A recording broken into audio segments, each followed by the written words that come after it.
I'm glad you took the time to visit my channel. Subscriptions and likes on my videos serve as a great source of motivation for me to create new content. I hope you are having a great day. Throughout my 20-year career as a driving instructor, I have encountered a variety of challenges. My students have had accidents, hit moose on the road, and even scared grandmothers in the crosswalk. More often than not, I have had students who seemed impossible to teach to drive. However, it gives me great joy to watch these same students successfully drive their own cars after learning from me. I am truly grateful for their appreciation. As a token of appreciation, my students often give me gifts upon completion of their training. One of the most memorable gifts was a large roasted piglet. This gesture spoiled me to the point that I now expect the gift after every successful completion of my training. This time, I was assigned to work with a girl that everyone else had turned down. As I waited for her, I mentally pictured an unkempt and unpleasant woman.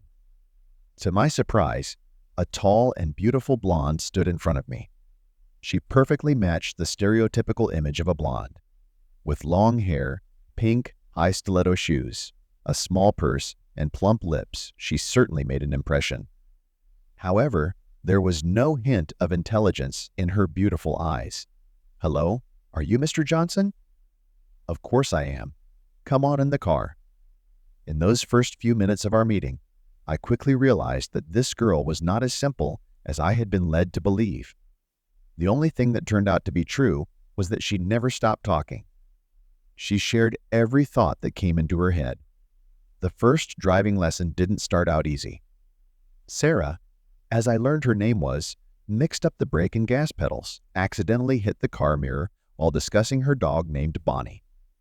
After only 10 minutes of being in the car with her, I felt a genuine fear for my life. I couldn't help but ask, if you don't even understand the basics, why do you need a driver's license? Didn't they teach you that in school? She often brushed off my remarks without taking them seriously. As we drove into town, it was obvious that she could recognize road signs, but understanding the structure of a car and the process of driving seemed to be beyond her.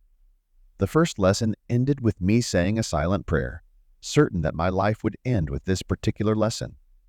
I shared the experience with my coworkers, and we laughed like we had never laughed before.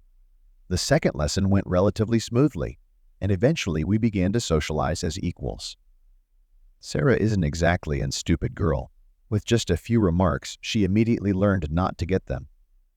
I just needed to sit in the car, not at my textbooks.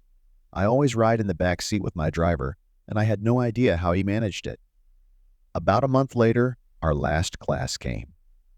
Together with this unruly student, we were able to drive around the city, learn how to park and such.